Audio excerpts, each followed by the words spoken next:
মেঘেদের রাজ্য। শুধু মেঘেদেরই না, ঝর্ণার রাজ্য বললেও ভুল হবে না। হ্যাঁ, এবার আমাদের আগামী ডেস্টিনেশন মেঘালয়। তাহলে চলুন দেরি না করে শুরু করা যাক আমাদের আজকের ভিডিও।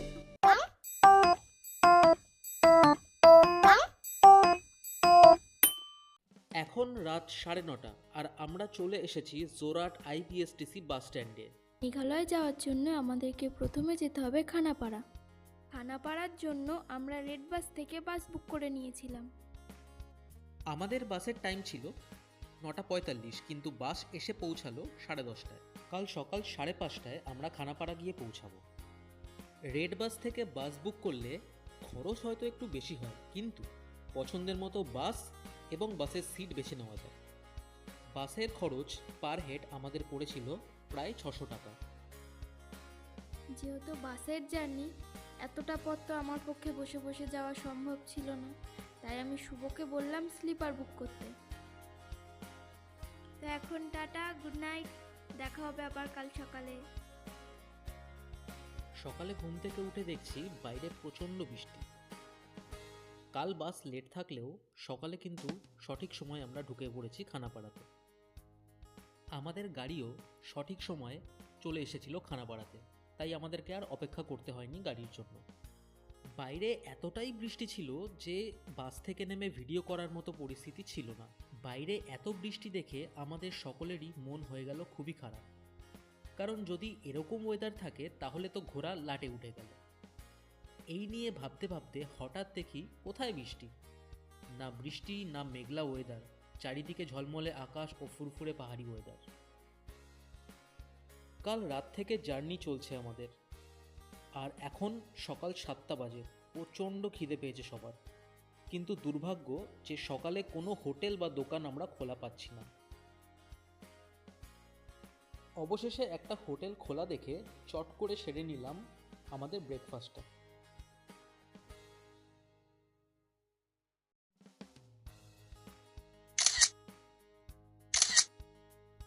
আমাদের ড্রাইভার দাদা ছিল খুবই ভালো, কিন্তু তার মনে এত প্রশ্ন ছিল আমাদেরকে নিয়ে যে সারাটা রাস্তা তার প্রশ্নের উত্তর দিতে দিতে আমরা সবাই হাঁপিয়ে গেছিলাম।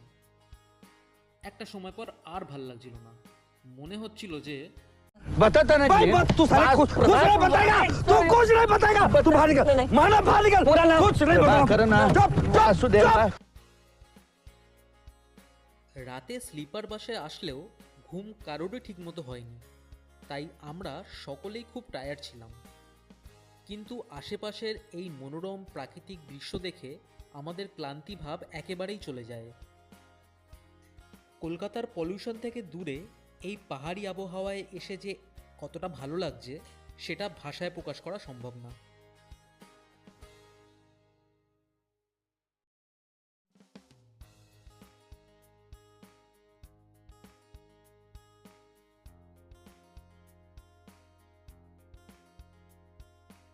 আমাদের প্ল্যান ছিল আজ উমিয়াম লেক দেখার। কিন্তু আমাদের ট্যুর গাইড কাম ড্রাইভার দাদা বলল যে এত সকালে তো আমরা ইউমিয়াম লেকের গেট খোলা পাবো না, তাই সে আমাদেরকে নিয়ে গেল এমন একটা ভিউ পয়েন্ট যেখান থেকে আমরা পুরো ইউমিয়াম লেকটা খুব ভালো করে দেখতে পেলাম।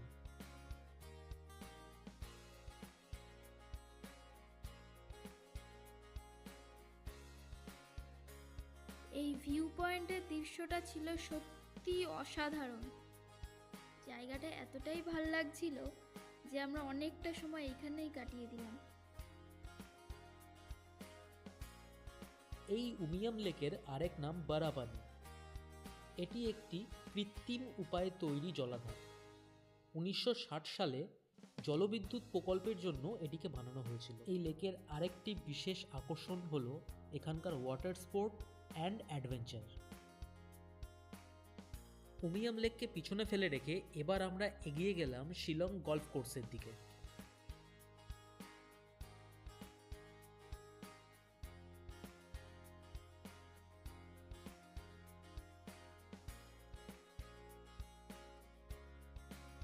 গল্ফ খেলার এই মাঠটিতে ঢোকার জন্য আমাদেরকে টিকিট করতে হয়েছিল, পার হেড 50 টাকা করে টিকিট।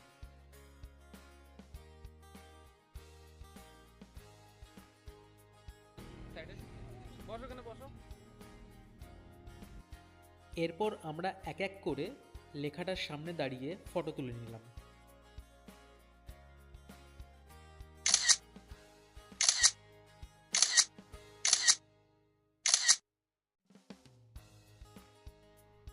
মাঠে ঢুকে আমার একটাই কাজ রইল, ক্যামেরা হাতে নিয়ে মন্দিরার পেছন পেছন ঘুরে যাওয়া।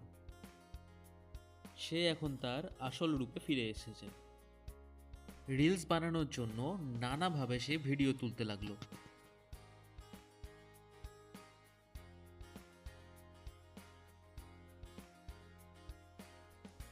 শুধু নিজে না, আমাকেও বলল কিছু ভিডিও বানানোর জন্য।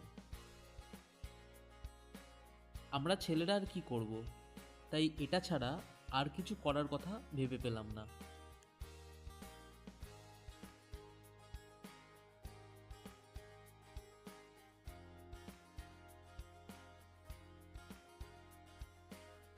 মন্দিরাকে দেখে মনে হচ্ছিল যে ও কি করবে তা ভেবে পাচ্ছে না। একবার সে এদিকে যায় তো একবার ওই দিকে।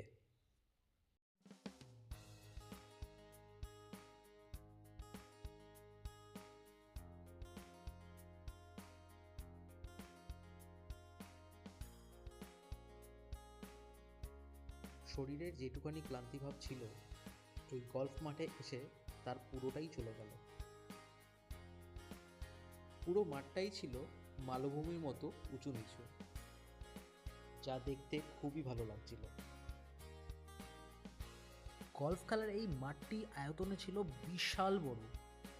কিছু কিছু জায়গা এরকমও ছিল যেখান থেকে এই মাঠের শেষ দেখা যাচ্ছিল না। আমার বন্ধুকে কিছু একটা করতে বলায় সে তার এক বিশেষ কায়দা করে দেখালো।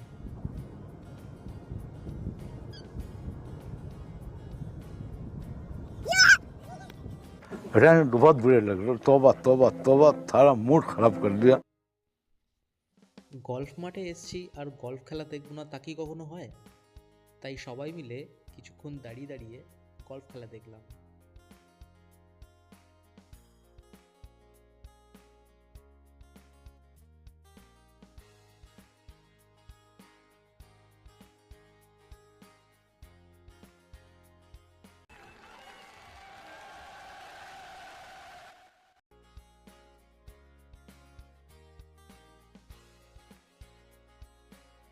আমরা অনেকবার রিকোয়েস্ট করায় এই কাপল আমাদেরকে একটা ডান্স করে দেখালো।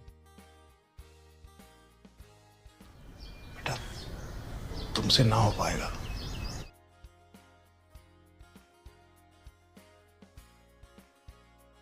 আজকে আমাদের জার্নি এই পর্যন্তই। এখন আমরা চলে যাব আমাদের হোটেলে। আবার আপনাদের সাথে দেখা হবে আমাদের নেক্সট ভিডিওতে। তাহলে এখনকার মতো গুড বাই। সকলে ভালো থাকবেন, সুস্থ থাকবেন আর আমাদের পাশে থাকবেন, আমাদের ভিডিও দেখতে থাকবেন। আর হ্যাঁ, প্লিজ প্লিজ প্লিজ চ্যানেলটিকে সাবস্ক্রাইব করতে ভুলবেন না। তাহলে দেখা হচ্ছে আপনাদের সাথে মেঘালয় পার্ট 2-তে।